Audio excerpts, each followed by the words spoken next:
Дунд говийн далдыг хардаг хүү. Сос нийгэмд 70-аад оны ихэнх үед дунд говийн төв мандал говьд далдыг хардаг дондог хүүгийн талаар бишгүйс шуугиж байсан аж.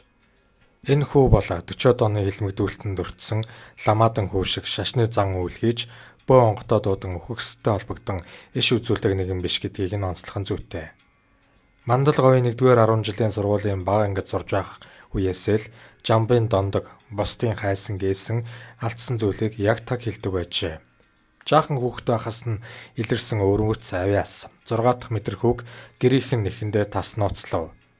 Захиргааталтын нийгэмд зөн бэлэгч үзмэрч зурхааж хүмүүст бусдыг заллан мэхэлсэн шашны бурангуй номлол сурталчилсан гэдгээр барьж хордог үе байсан болохоор аргач байж үтэ. Дондог гэр бүлийнхэн ах トゥ хамаатан содонгийнхаа алдсан зүйлийг төвөггүй олж өгдөг байлаа.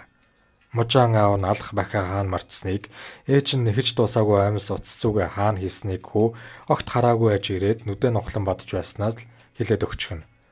Орой нөхрөө ажилласаа ирэхийг хүлээд суусан зэвлэм аав нь хаажсан бэ чи мэдхүү гэхэд дондог нүдэ анж байснаа. Аав бороонд нороод хувцсан атаач урт сахалтай үгэнтэй айраг ууд сууна гэжээ. Удалгүй жамб гэртээ ирж хүүгийнхээ эснийг батлан адаацэг сумаас саяхан ирсэн хөхөрийн айргийг нутгийн өгшөнтэй уулаа гэж батлав. Дондог хүүгийн далдыг харах гайхалтай чадварын талаар тойрог даяар тархаж алга болсон адуу мал эд зүйлсээ асуудаг хүмүүс тэрбээр нэг ч удаа алдаатай буруу хэлж байсангүй. Тухайн үед говь 3 саахан руу аялж явсан зөвлөлтийн хэсэг жуулчид дунд говьд саатахта дондог хүүтэй уулзсан гэдэг.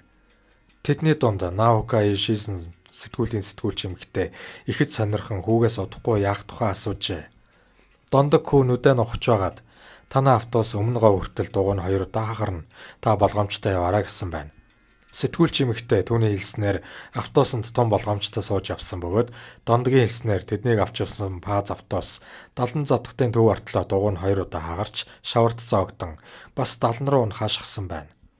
7 хоногийн дараа говь 3 сааханд амарсан зөвлөлтийн жуулчид эргэж ирээд дунд говийн төвөөр дайрахтаа Орос сэтгүүлч эмэгтэйд итгэл үнэмшил төрж дондог хүүгээс ярьслага авч зургийг нь дараад Наукай Шизен сэтгүүл дээр гаргахаа амлажээ.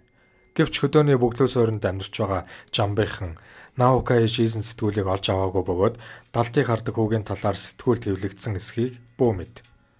Хүүх дунд ангид орох үед цасан шуурганаар мандал говоос холгүй нутагталж байсан нэгэн ир малдаа яваад сурггүй алга болжээ. Аймгаас цагдан сэргийлэх хүн хүч нэмэгдэн аймгийн төвийн ойролцоох газрыг хагаад алга болсон бадрал гихчийг олж чадалгүй 2 хоног. Сүүлдээ малд яваад цасан шуурганаар алга болсон ирийг үгсэн байх хэмээн үджээ. Харин бадралын эхнэр уйггүй хайж сургалсаар далдыг хардаг дондог хүүгийн дэрчээ. Хүүд 100 төгрөг барьж золгоод алга болсон нөхрийнхөө сургийг гаргаж өгөхийг хүссэн байна. Хүү дээш харан гівтээд нүдэ амж байснаа босч ирээд би тэр хүний хаа байгааг мэдэхгүй юм байна. Надад юу ч харагдахгүй байна гэжээ. Эмэгтэй ч урам нь хуураад тэднийхээс гарав. Харин түүний гарсны дараа дондог санаа алдан аав ээжтэй. Сая орж ирсэн эгчийн нөхөр цасан хонгарт дарагдаад өгчихсөн байна. Тиймээс би хэлж чадсангүй гэжээ. Үнэхээр 7 хоногийн дараа хээр хөдөө осгож өгсөн бадралын цогцсыг эрэлт явсан хүмүүс олжээ. Далдыг хардаг хүүгийн хувьд 18 нас хүртлээр дунд говьд үдээгүй төв өмнө говь Дорногов аймагт нэрд гарч алдарсан байв. Гэвч амьдрахын ирэхээр тэрбээр Дархны политехникумд илсэн ороод тэр цагаас хойш нутагтаа эргэж ирсэнгүй.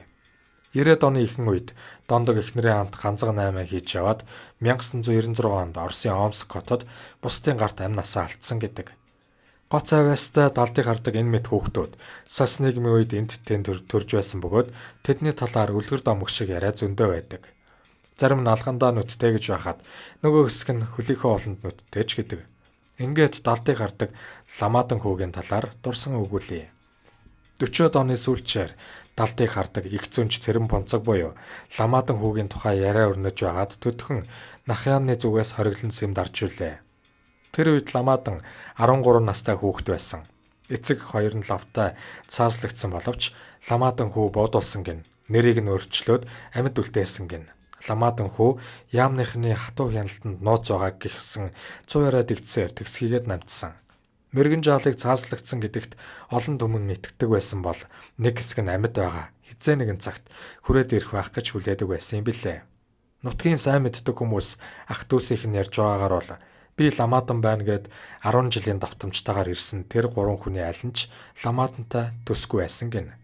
12-аас 13 настайдаа баригдаа явсан цэрэн понцог буюу Ламадан нь муржгаар хар үстэй, улаа бутарсан царайтай цагаан хүү байсан гин.